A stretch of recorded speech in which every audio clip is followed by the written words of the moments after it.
Tadi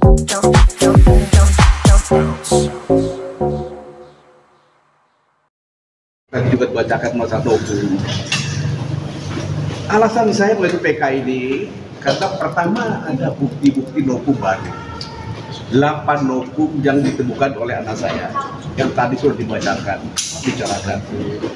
Yang kedua adalah saya melihat, mendengar, ya, dan menyaksikan bahwa keputusan hakim ini, ya, tidak sesuai dengan fakta dan data dalam persidangan. Disinilah saya katakan adanya kekeliruan dan kehikapan dari hakim dalam mengambil keputusan. Dan keputusan apa? Tidak berdasarkan pada data-data dan hukum dan yang berlaku. Itu banyak seperti itu. Kok Bapak bisa seperti itu? Karena saya itu prajurit, tentara. Jadi apa yang diumumkan oleh orang itu saya menyerapi semua itulah. Makanya di sini saya katakan saya tentara. Filosofi saya adalah mengacu kepada Sun Tzu. Orang Tiongkok yang mengatakan kalau kamu ingin memenangkan pertempuran, maka pelajari keadaan musuh dan pelajari dirimu sendiri. 1000 kali perang maka 1000 kali akan menang. Dan di sini dalam pengadilan ini saya mau pelajari hakim bagaimana mengambil keputusan. Sehingga yang ada pada diri saya karena ini salah dalam mengambil keputusan, ada kekeliruan dan kehilapan dari hakim yang nyata. Ya, contoh pertama adalah dalam arti kerugian negara. Kalau kita membaca Undang-Undang Nomor 1 2004 tentang pembenahan negara, itu disebutkan dalam definisinya bahwa kerugian negara itu disebut apabila ada kehilangan uang, barang berharga, termasuk barang yang jumlahnya nyata akibat kelalaian dari orang yang mengurus masalah keuangan tersebut. Nah ini baru dinyatakan kerugian negara apabila sudah pasti. Nah dihadapkan kepada kasus saya tentang saham-saham yang belum terjual dan ada di Asabri, itu belum dikatakan kerugian negara karena barangnya masih ada. Apalagi ini ditambah dengan keputusan atau penjelasan dari Hakim Mulyono yang mengatakan itu tidak bisa dikategorikan kerugian negara karena barangnya masih ada di Asabri. Nah itu. Tetapi kenyataannya dalam hakim mengambil keputusan seolah itu adalah kerugian negara. Yang pertama, kehilapan hakim tidak membaca, tidak mengacu kepada undang-undang tadi. Terus yang kedua, sebagai contoh saja, pendelegasian wewenang. Itu ada Undang-Undang Nomor 30 tahun 2014 tentang administrasi pemerintahan yang mengatakan pendelegasi wewenang adalah mendelegasikan sesuatu dari pimpinan atas kepada pimpinan bawahan. Tanggung jawab pidana dan perdata bila terjadi itu sudah beralih kepada pimpinan yang mendapatkan delegasi. Nah, apa alasan saya mendelegasikan wewenang ini? Saya ini kan militer. Di benak saya dilatih untuk memenangkan pertempuran. Dengan cara apa? Dibunuh atau membunuh. Kan gitu. Dan benak militer. Nah, saya jadi duta saham harus menangani masalah investasi, bergabung saham, obligasi. Ini kan tidak mudah untuk saya. Makanya saya berikan kepada ahlinya dengan pendelegasian undang. Siapa ahlinya itu? Adalah Direksi Investasi dan Keuangan dibantu oleh Kepala Divisi Keuangan. Itu yang mengelola, itu yang sehingga saham yang ada sekarang ini itu dibeli oleh mereka semua karena ada pendelegasian undang tadi. Tapi kenyataannya kok saya disalahkan terus, apalagi disuruh katakan saya sebagai pelaku utama turut serta bersama-sama, ya, merugikan, melakukan korupsi, memperkaya diri dan memperkaya orang lain. Itu tuduhannya. Padahal kalau kita mengacu pada undang-undang saya katakan harusnya dia nanya kepada dia yang dapat delegasi dari saya Timur, tapi yang diwujud dari saya semua. Memang saya dikeluarkan, tapi saya mempunyai tanggung jawab moral, hanya moral tanggung jawab itu saya. Tapi tanggung jawab masalah terjadi sesuatu pidana, perdata maupun pidana itu sudah beralih kepada pejabat yang mendatangkan delegasi dari saya. Nah itu, tapi itu tidak dijadikan aturan, tidak dijadikan pembanding dalam mengambil keputusan. Seperti itulah.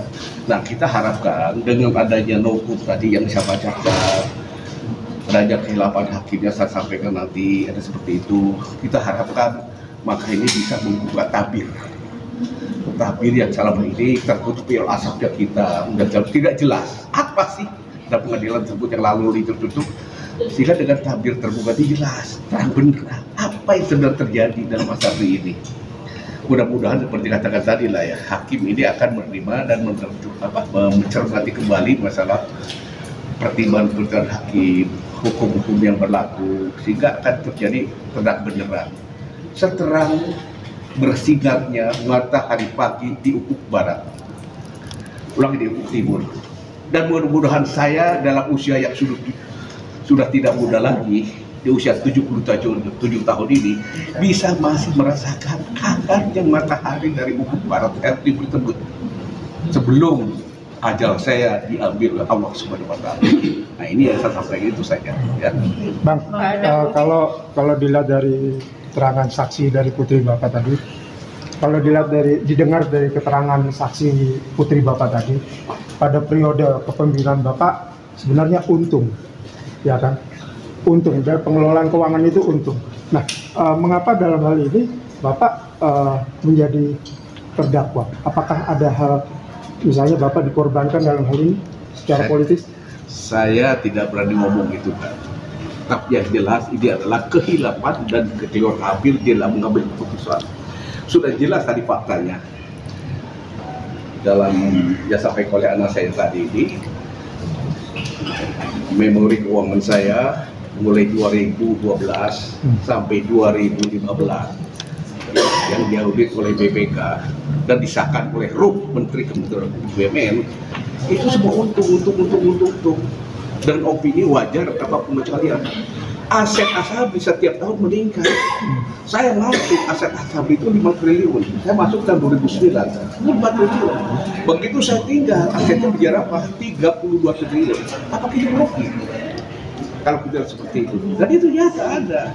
Maka di sini adalah titik beratnya adalah masalah kehilapan dan dari hakim mengambil keputusan, tidak mengacu pada fakta dalam persidangan, tidak mengacu pada hukum yang berlaku dan segala macam.